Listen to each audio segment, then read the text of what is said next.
It's good to see everybody jumping in and taking the time to be with us today. I know that KubeCon is going on, and so maybe you're taking a little break between KubeCon, or you are just taking a little break between work. But we appreciate you coming and sharing this time with us. I'm going to put in the chat right now a quick update in case anyone is not in it.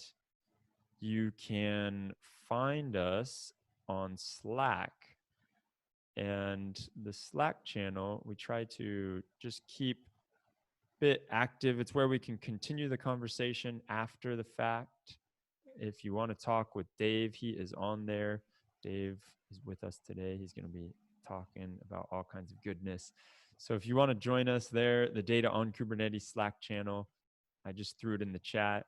You can share your opinions about what you think about the ecosystem right now. We love having questions, and I think that there are some pretty smart people on there. So if you have some topic you want to debate or questions you want to ask, it's a great place to ask them, because right now there's people that have probably gone over what you're trying to go over, or it could be something where you can find somebody that wants to work on something that you're trying to go over. So now that that little commercial is out of the way, I think we can go ahead and get started. I am joined today by Dave. Oh, and I have let me just share my screen, because I have this that I wasn't even sharing. I think you can see it now. Dave, you should be able to see yourself. Tell me if you can't. Yeah. Yeah. Cool. So for all of those that don't know Dave Cook, he is the founder of Gridworkz. He is passionate about DevOps and the cutting edge open source technology. And today I'm really excited to be able to sit down and talk with you, Dave, about globally distributed business applications. I know that we've chatted about this before, and you have some great war stories that you're going to share with us. And you were one of the first people that told me that, you know, when you were going through trying to put together your current project, you had a lot of moments where it was like you were hitting your head against the wall. And so in this head against the wall moments, I think those are what we need to be talking about more. I say this so much, it's like I'm a broken record, but in these little like blogs that you normally see about how to do this or how to hook up this with that, there's a lot of, oh, it's really easy and it's simple, follow this step, then that step. And when you want to personalize it or customize it in any way, and you go off track from the blog, that's where you can really get lost and start hitting your head against the wall. So I think that you are a wealth of information on that. I'm really excited to talk to you about this stuff. But before we start and dive into any of that, I'd love to know a little bit about how you got into tech and what that looked like. Hi. Thanks a lot, Demetrios, for having me on. Yeah, well, I've been around a long time. I've been doing tech for over 30 years. But yeah, I got into it, you know, basically out of university, and just really started in the you know, I think we built one of the first local area networks at Imperial Oil up in Canada back in the 80s, and you know, it just kind of took off from there. Just yeah, did a lot of consulting gigs. Used to be a CTO of a brokerage house. Went into downtown onto Bay Street in Toronto, probably in the early 90s, and worked in the investment banking area there, basically helping them out on tech deals and things like that. But then after that, I formed Gridworkz, and we've been just doing managed hosting and helping small businesses kind of get on to new technology. And it's been always an interesting challenge, you know, when new technology rolls along and people get interested in it.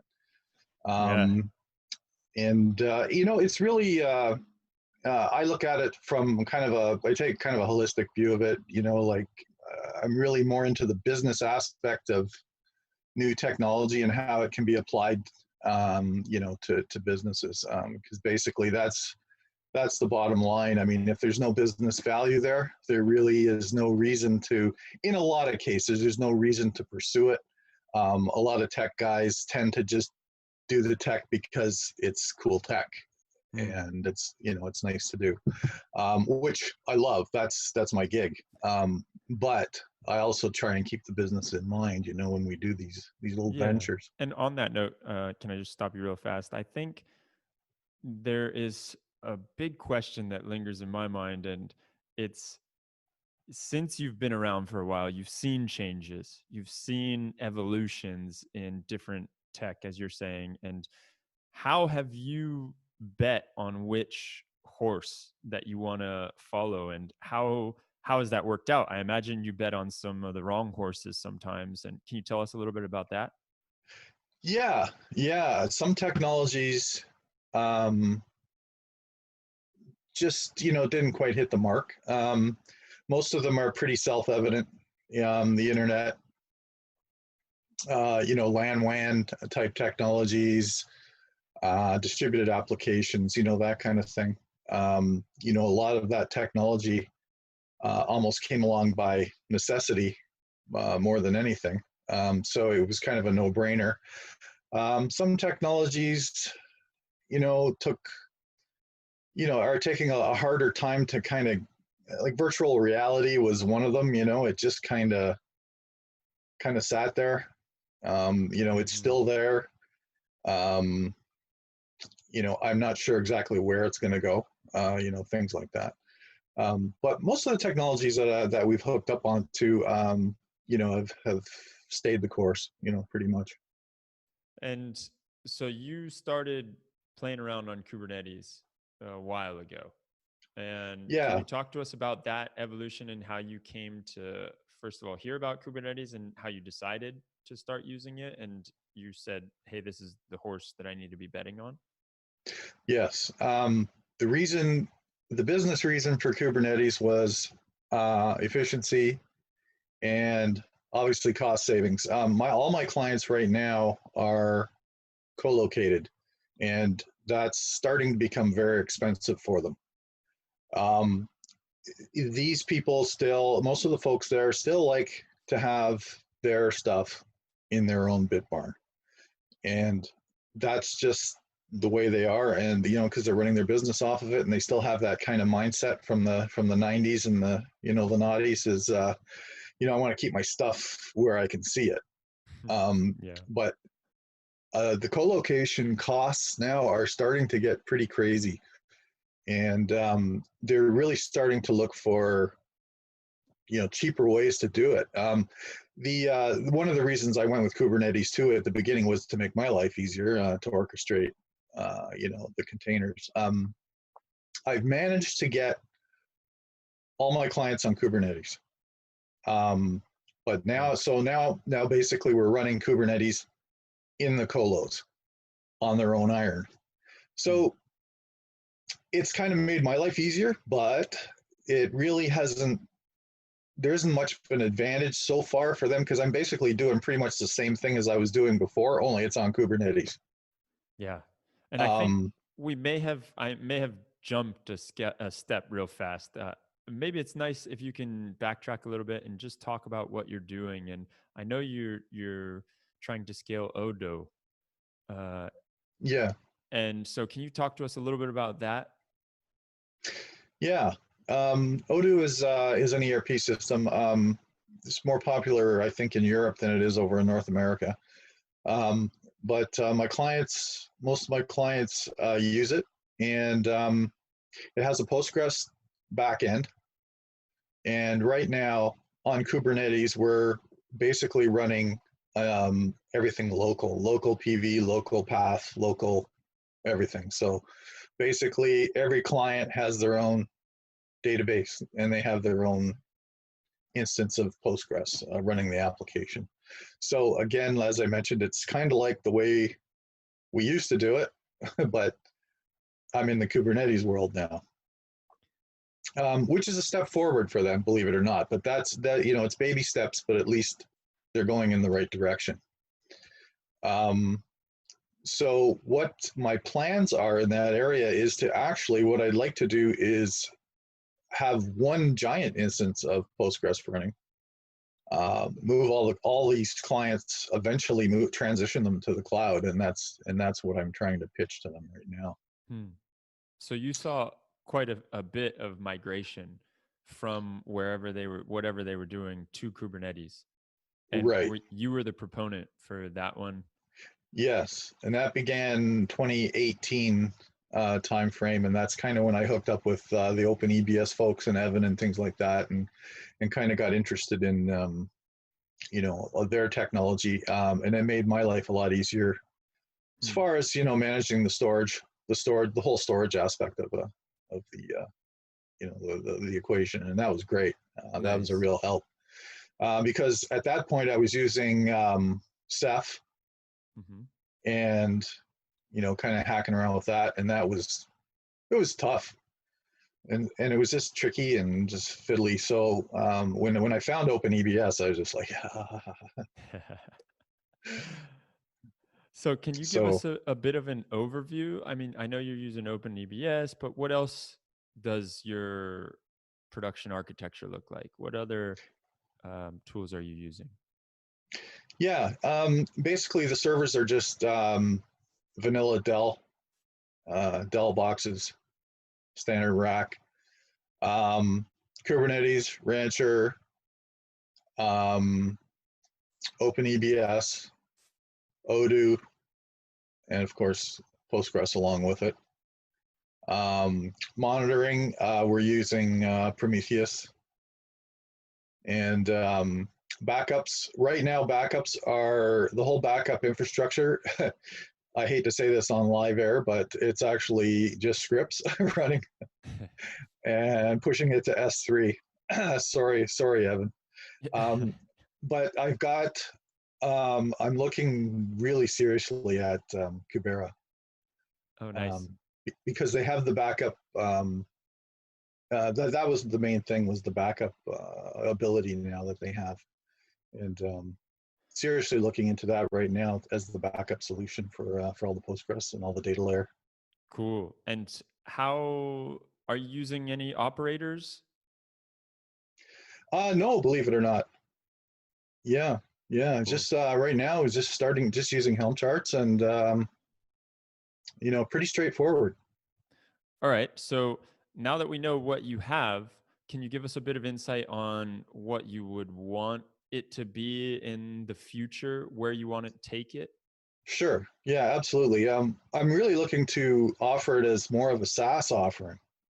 And what I'd like to do is, I think I mentioned to you before that I wish Postgres could run like Google Spanner. Yeah, that's a great quote. But that's kind of my dream or my vision is where I'd like to go with this, is that one single database instance, like they have at Google and like they have at Amazon with Dynamo and things like that. I would just love to have a nice instance of Postgres running, clients running against one database instance that's fully managed, and everything's in one spot. Obviously, geographic location of the database would be preferable too. We have clients down in Chile and Ecuador, and some in Switzerland and Germany, as well as some in North America. So, geolocation of the data and the database will also be of paramount, importance to us. And so as you look at that and looking at what we wanted to talk about today, like this globally distributed business applications, how do you feel that will enable what you just said? How will that enable these globally distributed business applications? How would if you were saying, like, if Postgres was running like Google Spanner? Yes. Yeah, I mean, I guess that's kind of a segue into I've been playing around with CockroachDB, and trying to see if there's a fit there, because they have The SQL engine is built into Cockroach DB for Postgres, so they just basically lifted that. And you know, I was hoping there would be a one-to-one relationship there. But as far as you know, geographically scaling, like a geo-partitioning Postgres, that's something you'd have to look at. That's something I would have to investigate. And you know, it's going to be hard. There's the stuff with Cockroach too. I'm starting to find that Odoo has its own locking mechanism. So its consistency model is, or its consistency strategy is kind of homegrown. And of course, Cockroach has its own consistency model. And I foresee that there's probably going to be some issues there going forward with Cockroach. So I think we're probably going to remain with Postgres and just see how far you can push it, you know, just see, you know, what's out there for it, and really push the boundaries with it. And when you're looking at Postgres and you're looking at these like downfalls, what do you see as something that you wish could be more properly suited to your use case? Yeah, well, geo-partitioning. Yeah, again, with that makes sense. Yeah, that seems to be one of the things. You need to have the data consistent. Consistency seems like when you're talking about the whole ACID thing in databases, the consistency part is basically mind-boggling. I mean, everybody's got a take on it. I mean, we could spend, you know, 3 or 4 podcasts just on that. And the nomenclature and the thinking around it is just, your head will explode after a while with it. It's just crazy. But I know, you know, Google has taken 10 years with Spanner. You know, I mean, it's not an easy equation to solve. But if that's something that you know, we could sync up the data and you know, and keep it consistent across geopartitions, that would be, you know, that's one thing. But yeah, basically just getting Postgres to you know, to kind of think along those lines. You know, getting it into the Spanner Lake. Yeah. Basically, and I know Yugabyte and Cockroach, they're attempting to do that, and that's why they've taken the Postgres query engine and just you know, mapped it onto what they're doing, and then kind of taking it to the next level. So, but there are some, you know, the thing is that you know, unfortunately, I wish it was just a lift and replace, you know, into a new database backend, but it isn't. There's always some gotchas. They don't support every single little piece. And Odoo is very database dependent. It does everything in the database. So it does a lot of fancy stuff. And I don't think Cockroach supports it all yet. So I think in the short term or the near term, I would probably have to look at Postgres in the cloud. Probably have to go with some sort of Postgres managed, like for today, probably some sort of Postgres managed service. And kind of along those same lines, this trend towards NewSQL databases and, you know, Postgres, MariaDB, etc. Do you feel like they'll get smarter on Kubernetes eventually, or do you think yeah, I think they'd have to. You know, I think they have to, because that's one of the horses I'm betting on, actually, is NewSQL, and you know, trying to do that in the cloud, because I think data is, to be honest with you, I think data is a mess. You know, in a lot of ways. You know, like people trying to go to getting their database, you know, from where it is today, 20-year-old database, putting it in the cloud. I don't think you can do it, to tell you the truth, or it's going to be very difficult to do. I think you have to keep your current SLAs, like somebody mentioned in the Slack. And just you're going to have to build new, either build from scratch or emulate what you have now in the cloud. But 100% rip and replace. There's just no way. I don't think you can do it in a lot of cases. So then with that Postgres getting smarter kind of idea, is it something that you feel is close to happening? Does there need to be a revolution? Are you going to lead the charge? Yeah.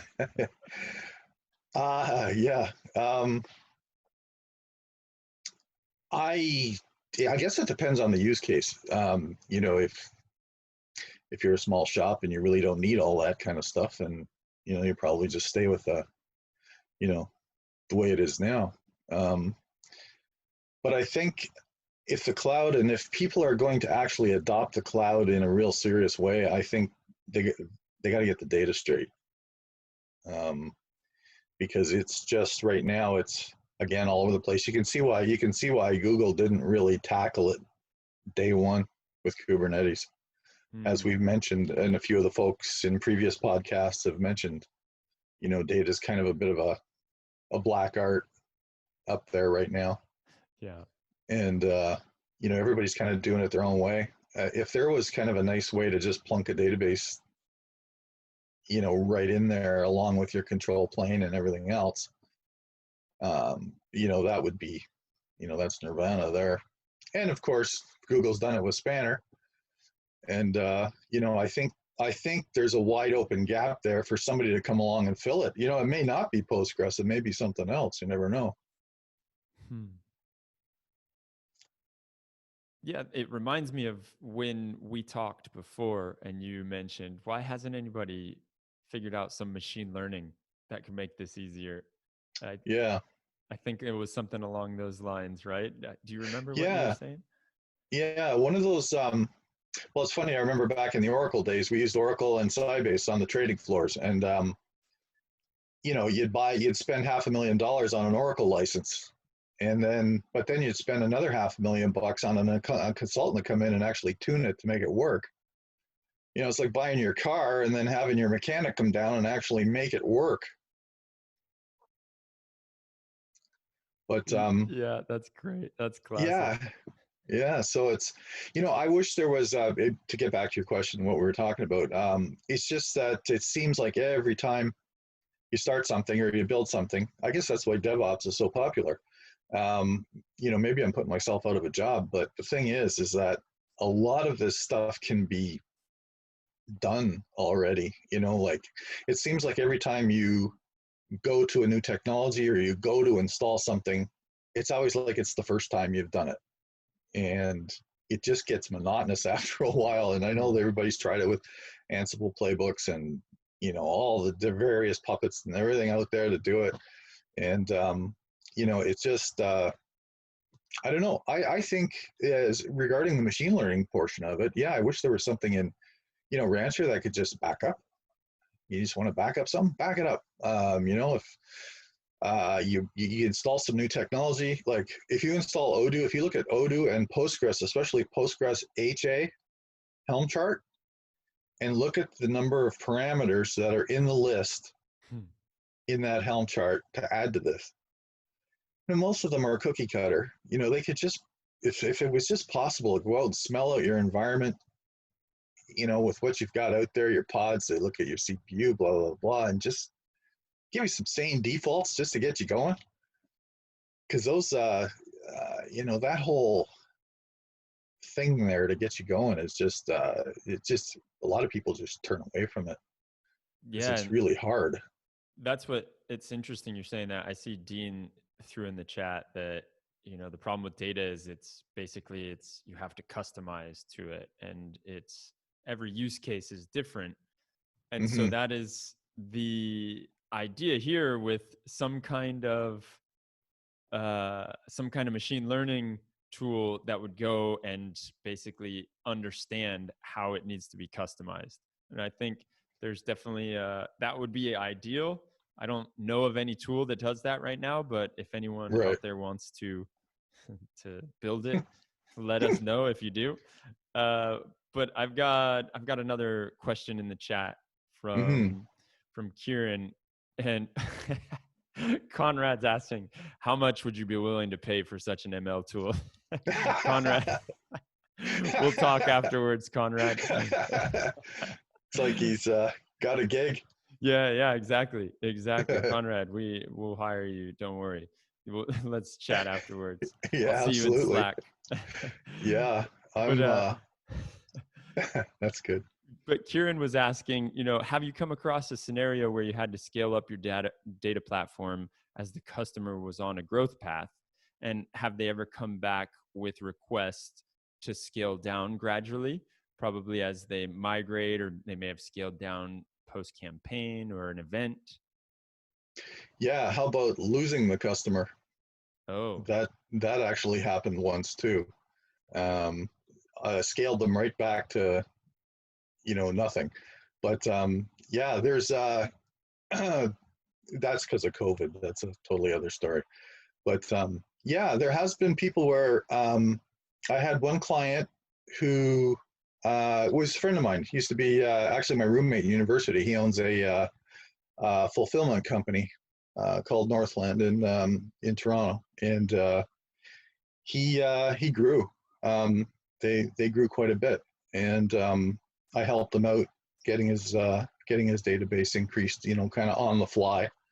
But it was one of those things. We were hosted in a co-location facility, and really, it was just a matter of throwing more gear at it. And then if you want to scale down, it's gear out. I mean, it's that simple. I wish it was a lot easier to do, but it's not. That's kind of the solution that we found. I think if we were in the cloud and we ran into that scenario, scaling up is easy. Scaling down is still a little trickier. And it's interesting you mentioned that, because last week when we had Ren on here, she talked about how it's very rare that you'll get a scenario where you need to downsize your data. Yeah. She was saying, for her, in every use case that she's had, it's always been, we need more data storage. Right. Because data doesn't just normally you don't just say, okay, actually, no, now we need less. But I like that story that you're talking about, because it gives the other side of the coin, and it shows that it is possible. Yeah.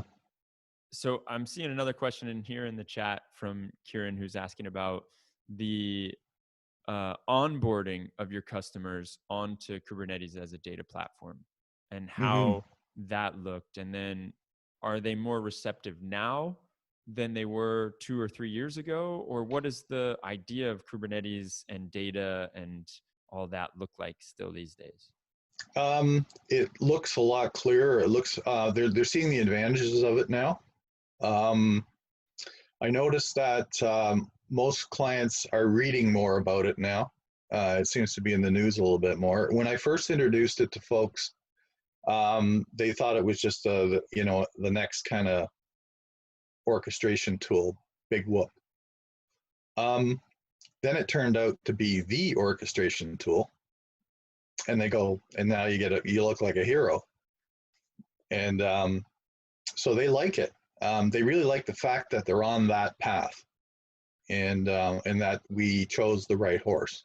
They're very, very happy about that, and they're excited about the fact of where it can go.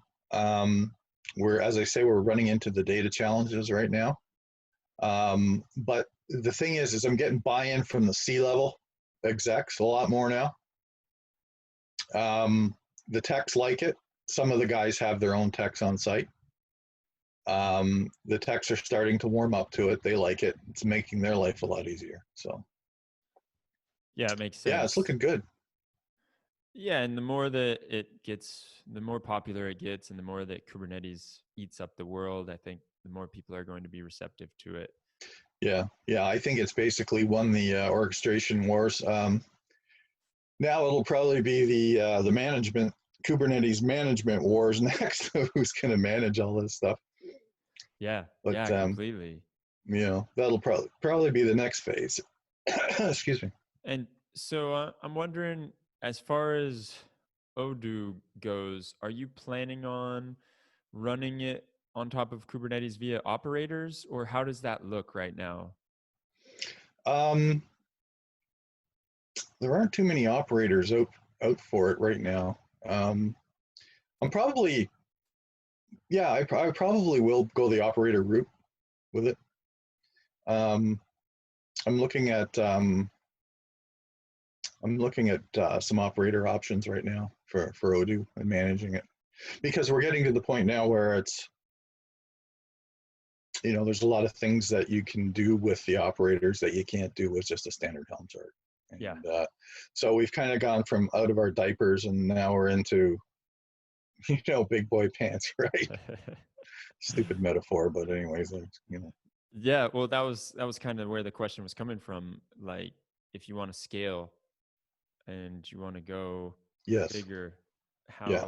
how do you plan on doing that? Yeah. We're definitely Kubernetes operator. I've looked at I've looked at Crunchy, and there's a few others out there that that I think they're viable. I mean, they all work, and they're all pretty good. You can get operated to death, but we're slowly kind of leaning towards Kubera. We're leaning towards Kubernetes operators, like an Odoo operator. We're actually looking at building an Odoo operator, and then we want to obviously Postgres, some sort of Postgres operator. Yeah, and HA. I missed a question from Kieran earlier. He was asking, what are some of the advantages that are resonating with customers when you're talking about doing data on Kubernetes? Cloud efficiencies and money. That's what it's boiling down to. Last month, the colo facility just increased the power to the cabinets by $2 an amp. Okay. And it's wiping people out. There's guys moving out. They just can't handle it anymore. It's a great facility, but it's very expensive. The power just keeps going up and up and up, and their OpEx costs, their fixed OpEx costs now are just kind of going through the roof. And there's a real business reason to move, not just a bunch of techs going, cloud's cool. And so yeah, I'm in the middle of scrambling. I'm looking for a very not just like a short-term solution. I need a proof of concept to go to these guys with, to say this is the future, or this is what I think the future could look like for you guys, and cost benefit, the whole 9 yards, and really show them what's going to happen. And then I think that will really hit home the fact of the cloud for them. If they see it on their bottom line, it's just a no-brainer after that. It all boils down to money. Yeah. And Dean is asking about hybrid, and if you've seen a lot of that, and also saying, so as more companies work with hybrid multi-cloud strategies, companies seem to be hitting increased data transfer costs. Have clients seen this as well? Yes, I have one client who has gone that route, and basically what it's done is almost doubled their costs in data transfer. Yeah. Ouch. Yes, it's I think if you're going to do it, you got to rip the Band-Aid. You got to go from colo straight to cloud. What I found when you start getting into hybrid is you stay in hybrid. You don't really kind of get out of it, and you go, well, I'm kind of there. Well, everything's okay. It's like another platform. And then you've introduced this whole other layer. And I mean, the folks that I know are still in hybrid. They're still hybrid. They're still trying to get to the cloud, and it just doesn't seem agile enough for them to just break away and go for it. Seems to be a bit of a boat anchor for them. And now I'm saying this is just my particular scenario in mind. I'm not saying it's like that across the board. But it's just introduced kind of another layer of complexity for them. Yeah. I get that feeling. And so the idea is to get them to the cloud as quickly as possible. So right now they're running some Odoos locally to colo. They think they were going to save some money by just going hybrid and then up to the cloud. And nope. It's never that easy. Yeah. No, they get the data. There's always the data. It's always the network. It's always the database. Yeah, you can't discard that ever. Yeah, so, never. Yeah. So I know that you have a lot of war stories that you can share with us. Are there any off the top of your head that you could like give us, divulge, and let us know like some painful moments so that we don't repeat the same mistakes? Oh, well, there was early on when I was pitching Kubernetes to some of these guys. I'm just telling them it's the greatest thing since sliced bread. You can do this, you can do that. Look at this. I can grab some block storage and I can make disks and attach them, and you don't have to worry about any of that. It's all done for you. And but then again, I went ahead and I wanted to use CStore, from OpenEBS there, and I forgot about wiping the disk, and in order to use the raw disk storage, just a little thing like that. I couldn't find it at the time because when everything was starting out, like OpenEBS was starting out, and there's a few of us, we're all just kind of back and forth with it. There wasn't really any docs on it yet, and of course I'm in the middle of one of these. I'm in the middle of a conference showing these folks how great it is, and I to do it, and I couldn't do it. And as I say, it doesn't seem like much when you're sitting at home on the weekend, but when you're live with a bunch of clients sitting there staring at you trying to do it, I was sweating bullets, man. It was brutal. I was just, I didn't know what to do. Time for a fart joke. Yeah. Oh God, it was awful. So then I feel your pain, and I'm sorry you had to go through that. We always say, you got to pray to the demo gods. Yeah. They weren't on your side that day. No, they weren't, because I'd done it before already, and then I forgot all about it when I went to do it live. And it's just, But yeah, just going back into antiquity, we maxed out an Exchange server database with Outlook and Exchange back in 2000. A whole trading floor gone, a whole brokerage house emails gone for 72 hours. What?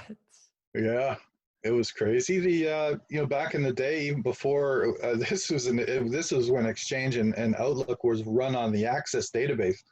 They didn't move it to SQL Server, so we maxed it out, and we had like 2-3 terabytes back then. That was like a gabillion planets, and so we called Microsoft, their level tech support engineers, got them on the line, and the engineer says, "We've never seen this before." And I said, "Really?" Well, that's not good.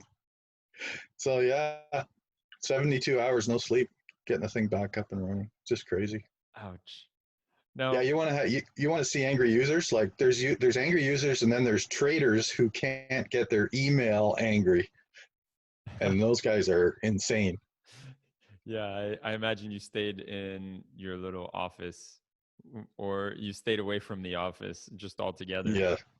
Oh yeah. Yeah. No, it was. Well, I don't even want to think about it. It's like PTSD. I got PTSD over it. So, can you talk to us a bit more about this idea of cost savings that you've seen when clients come over to Kubernetes? And the other side of that coin on, like, how do you convince them of the ROI? Mm-hmm. Yeah. Well, they're seeing less bills from me, because it's a lot easier for me to manage the stuff, manage everything. Like I was taking, I mean, for example, I would be maybe 5 or 6 trips down to the DC every once or twice a week, and I'd be lucky if I go down there once a month, to look at things. So from an infrastructure standpoint, and just manageability and efficiencies there, that was a win for me and them. So they saw that, and so that was one of the efficiencies. Two is just the fact that is I guess the future of it, and the possibilities of it. Like we're just using a very minute portion of Kubernetes capabilities, and really that's about as much as I could do with these folks without getting them too confused. But now they're starting to go see into that a little bit more. Like, what Mhm. what is it that confuses them? I think it's the just the enormity of it. Um, they don't understand. They didn't at first understand the efficiencies you could get out of orchestrating containers. That just went over their head. They just said, what's that? And then of course the initial question is, what's the difference between what we're doing today and what we're going to be doing in the future? And so I really sold them on efficiencies and price, and that's basically that seems to be the drum that you beat usually every time you go in, at least the C-level guys, and they understand that. And so you haven't had any moments where it ended up costing a lot more on Kubernetes? There's one strange issue. I guess it would be a bit of a war story we're in the middle of now, and that is, we're getting timeouts and strange, some timeouts and some strange things happening with one server cluster. And then the thing is that if I move that exact same configuration up to GCE or Amazon, it goes away. But when I run it on their iron, I get it, and it's really funny. The crash loops in the back offs, in pods and things like that, and the exact same resources, exact same everything. And if I move, and I've done it, I've moved it up to Google and works fine. Then I started thinking to myself, is there a different Kubernetes out in the wild than there is at Google? I'm thinking to myself, and then I say, no, I don't want to create some giant conspiracy right out there. But and it's probably just me. So anyways, I got rid of it by just throwing more hardware at it. And so it must have been a resource issue. But just a very mysterious thing happened then. And so that ended up costing more money for the client. And that was a little bit more money. Yeah. Yeah. In that scenario, we had to buy some more iron. But it only happened with this one client, and they're not a super huge client. Like they're not a lot of volume. It's just one of those mysteries that I haven't been able to solve. Yeah, it's out there. That is a weird one. So yeah, it's odd. And the thing is that I had a hard time tracking it down. I mean, you look at the logs don't give you much. Kubernetes, when you get those mysterious crash back off loops, all of a sudden it's like, they're hard to solve sometimes, resource issues, things like that, those gnarly little mysterious things. But anyways, yeah, more gear. So talk to us a little bit Go ahead. about like the architecture of Odoo itself and like how monolithic that is. Yeah, it's a Python application, and it runs, as I said, against Postgres, and it has workers, and it gets around. It multi-threads itself. It gets around, the linear processing of Python. So it has like a worker concept. It has a threading model. So those kind of things, they don't aren't necessarily as important um, when you get to the cloud. For the pods, the ephemeral nature of a pod and things like that. You handle that really because workers are non-existent in the pods. We turn that off for Odoo. We don't need it. Um, but yeah, the one big hiccup that I've run into is basically connection pooling to the database. That Odoo is very expensive when it connects to a database because it does a lot of things, Mm. and 10 meg per connection. So connection pooling is very important if I was to go to the cloud. We'd have to use PG Pool or something along those lines to pool connections to the database. And Odoo has basically a thing that for long running queries, it handles that kind of thing. So you have to handle that in the cloud as well. Now, when you're looking at the differences between running Odoo on-prem and on the cloud, are there many things that you're keeping in mind, or is it pretty standard? It's pretty standard. It translates itself fairly well up there. The only thing that I have to solve is the everything being local. Um, I've got a local path. I'm using local PVs for the database. Everything's local.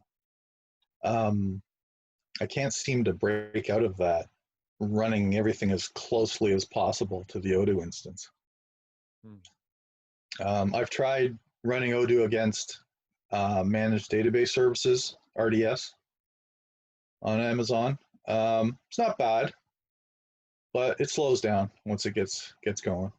And yeah, basically, it's got this really odd consistency model that it uses and locking mechanisms that it uses to manage consistency, in its own little world. And trying to scale that out, I'm not sure. I'm not sure where that's going to take it. In fact, the guy that Fabian, the guy that runs Odoo, said Odoo won't run in Kubernetes. Oh, He really? said it's not advisable. He said it's probably not going to do well. So now I don't know whether it's because he, kind of wants folks not to go that route or Mm. and compete. Maybe I'm not sure. Maybe it's just a marketing thing. But yeah, he didn't really he wasn't too high on it. Put it that way. And have you thought about changing over to something else? Is there anything else that looks appealing to you? The only closest product I could see, kind of along in that same vein, would be ERP Next, and they have their own um, web framework platform called Frappe. It's not Django or anything like that. They have their own framework, And do you and feel it's that I better think, suited? yeah, I think that would probably, because they use G Unicorn, and they kind of handle the scalability better. And they have both. They're compatible with MariaDB and Postgres, so they have two databases they could use.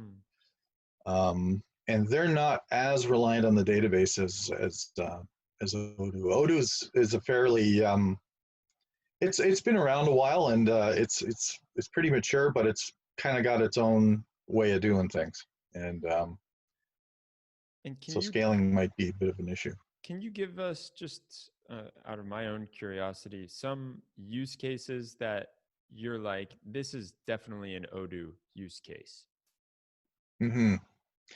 Yeah, well, it's very well suited for fulfillment and people that have warehouses. CRM, it's a CRM. Who uses a CRM? I don't know. It's kind of outdated. The whole concept of a CRM. I don't know if everybody's going to sit there and plug in every single little task they do every little day. But some folks do, I guess.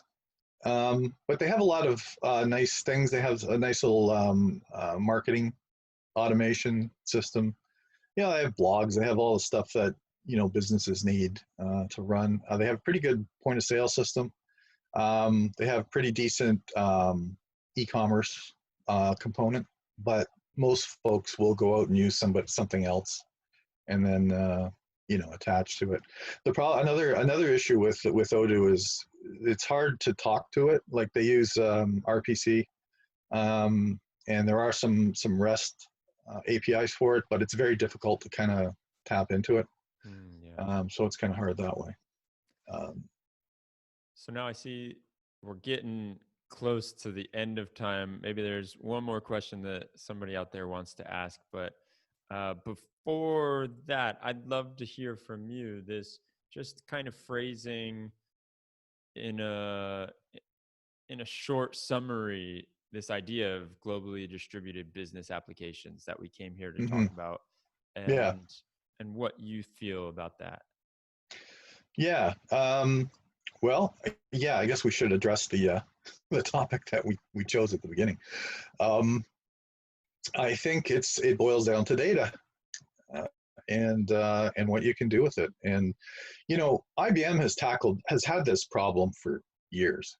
I mean, they've addressed this with their Sysplex, I forget what it is, but they scale DB2, and the system Sysplexes, I think they call them, but it's very complicated, and it's really, really proprietary to IBM. But they have addressed that spanner kind of thing already. And I think what it's going to have to be is somebody's going to have to fill the gap with an open source or a more accessible spanner to really make this happen. I think in the short term, people are just going to go on trying to shoehorn data into Kubernetes, whichever way they can. And I think, to tell you the truth, I think it could be a limiting factor to the mass adoption of the cloud for every business, because the data is, the way it's set up on Kubernetes right now is a bit of a, as I say, a bit of a black art to get it to go right. Yeah. But yeah, I think it all boils down to data. I think that's really what it is. And that is exactly why we're here, right? Hopefully. Yeah, we're trying to solve that problem. It's a tough nut to crack. Building distributed systems is hard, and I think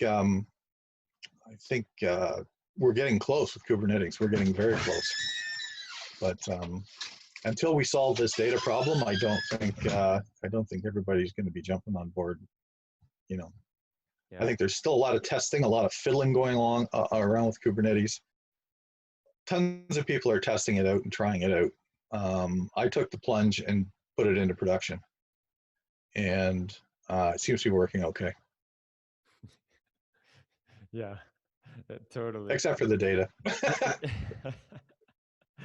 Yep. And that's kind of the idea, that it's like, hey, let's try and evolve this space. Hopefully, if we talk about it enough, we, like you say, we beat the drum enough and we try and get people interested in it, we can create change, or at least just bring a bit more awareness to what is going on and where it could be improved. So yeah, it makes total sense. Now, I think this has been awesome. Unless anybody else has any other questions, that was a perfect kind of ending. Mm-hmm. I will leave a link in the chat to the Slack group. Also, I'll send up, if you've registered, I'll send a follow-up with this recording.